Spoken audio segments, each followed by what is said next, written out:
Heavyweights don't often come around who are the entire package, quite like Brock Lesnar.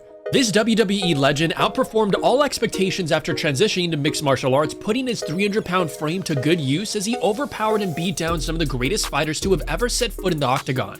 For this video, we're going to be taking a look at some of the standout moments that made Lesnar's UFC run the success story that it was. Here are 10 times Brock Lesnar shocked the world. The transition.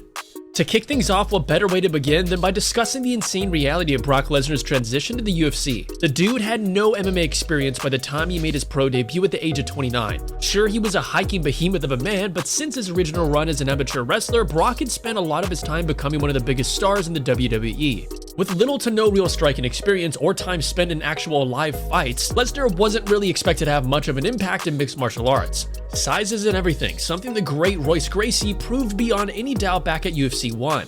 Fans were naturally very skeptical about Lesnar's ability to pick up all the skills that he would need to be even slightly competitive in the top flight. The early shock of hearing that Lesnar would be trying his hand at MMA was only the beginning though. After a 70-second TKO victory in his pro debut, the UFC offered him a contract, setting in motion the chain of events that would eventually lead him to greatness. Defeating Mark Hunt and the aftermath. After spending 4.5 years on the sidelines, Brock finally made his return to the cage at UFC 200, and boy was it a spectacle. For context, his opponent Mark Hunt had fought a grand total of 9 times since Brock had last fought, knocking out their shared rival Frank Mir in the fight that led up to their battle. But even with all that time away, Lesnar looked remarkably good in there, thoroughly beating Hunt using his wrestling to take home a shocking unanimous decision. You'd be forgiven for predicting that Hunt would be able to use his experience at a higher level of activity to beat down the returning Lesnar. But no, ring rust didn't play into this bout at all, and the fight was in favor of the wrestler. It all seemed too good to be true because it, well, kinda was. In the weeks that followed, it was revealed that Brock had failed the pre-fight drug test, showing signs of the banned substance clomiphene. It turned out that USADA had given him a very unique exemption from undergoing the usual program of testing and returning from retirement, so Dana and his team could call on him for UFC 200 on short notice. The whole stink smelled a little suspicious, that is for sure, but it didn't make the revelation any less shocking. The final results was overturned with a no contest, marking the last time Brock would actually walk to the UFC octagon. A respectable debut. When Lesnar finally landed in the UFC, Dana White and his team decided to set up for him an incredibly difficult first fight, booking him to take on the formidable former champion Frank Mir. Yeah, Mir wasn't the same fighter he was back when he first touched UFC gold, but he was an incredibly talented Brazilian Jiu-Jitsu black belt and a fighter of massive experience. Most of Brock's fans were doubting the wrestler's chances of getting past a guy as dangerous on the ground as Mir. But when the fight began, Lesnar came out like a freight train, topping Mir over with a massive takedown and immediately going back to work with his powerful ground and pound. The problem? Well, Mir was able to weather this early storm and eventually grab hold of Lesnar's leg, latching onto a knee bar that eventually forced the tap. It was a strong effort from Brock Lesnar, but an important lesson on the levels that existed within the UFC's heavyweight division. UFC Gold.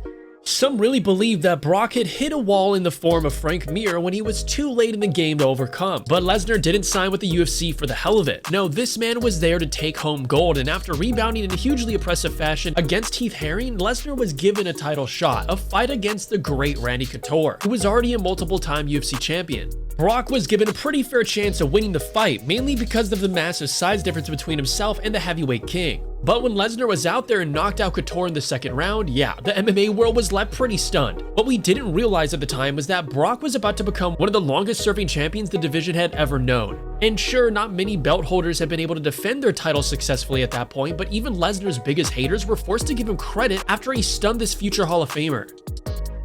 The post-fight interview. Brock's first title defense booked for July of 2009, and it saw him take on a familiar face in his old rival Frank Mir. And it was one hell of a build-up. UFC 100 was the event, and the promotion was really pushing this fight as its headliner.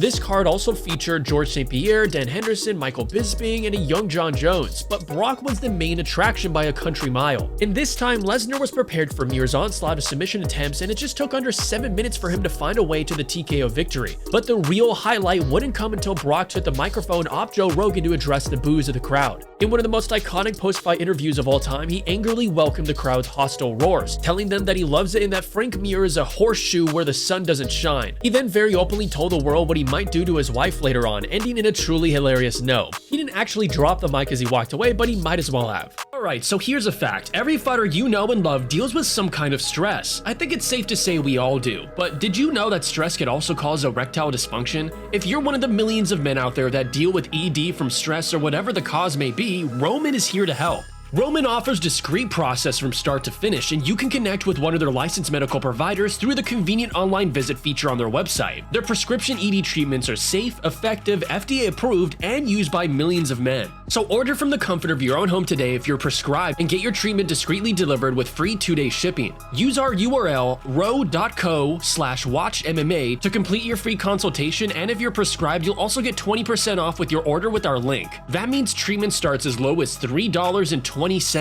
Again, that's ro.co/watchmma for 20% off your order. What are you waiting for? Remember, if you're enjoying our content and want to see more, be sure to leave a like before subscribing to the channel so you don't miss out on any of our weekly uploads.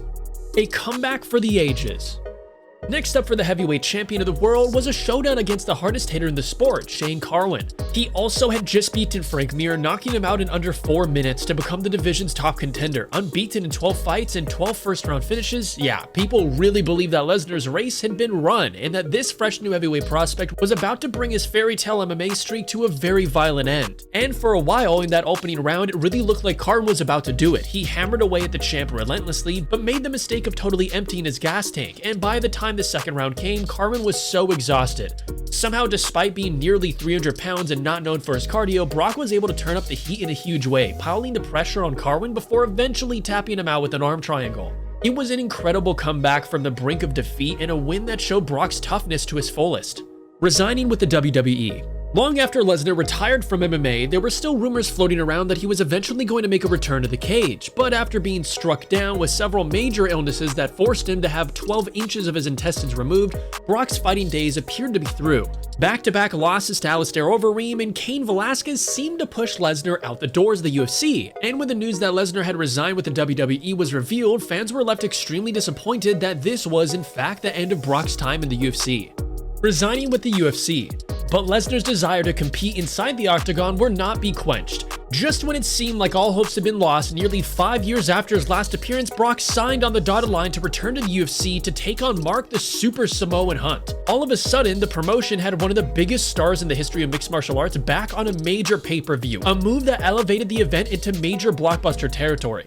Vince McMahon of the WWE gave Lesnar his blessing to dip back into his second sport of choice, and as soon as the announcement was made during the UFC 199 main card, the reaction was totally crazy. Even Joe Rogan had absolutely no idea that his reveal was coming, and he seemed totally confused as he tried to give his take live on mic. The stage was truly set for an earth-shattering moment in MMA history, an old champion set to return against all odds. A shady past.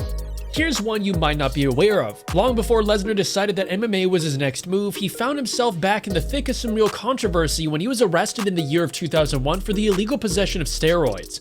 The felony charge will later be dismissed after Brock was acquitted due to the fact that the pills they found were not actually steroids. But at the time, the detective who resided over the case claimed that Lesnar was in possession of a large amount of growth hormones, but he later apologized to Brock after realizing his mistake.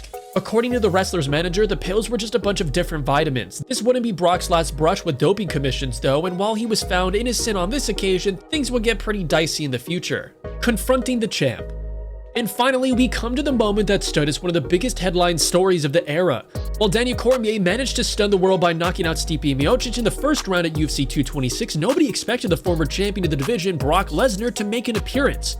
We all know that he was in attendance, but the idea of seeing him make yet another career comeback seemed totally out of the question. However, Lesnar was game, and UFC were also game, and when DC made a point of squaring up to Brock, it seemed like he was pretty damn game too. In the end, we didn't get the fight, and of course Brock resumed his retirement. But while it lasted, he well and truly had the MMA world waiting with a bated breath for a fight announcement. That is star power right there, folks. And that'll just about do it for today's video. Out of all the great moments that this former heavyweight champion has given us, what's your own personal favorite? Again, if you enjoyed today's video and want to see more, be sure to leave a like and comment before subscribing to the channel so you can stay up to date with all of our latest uploads. Thanks for watching.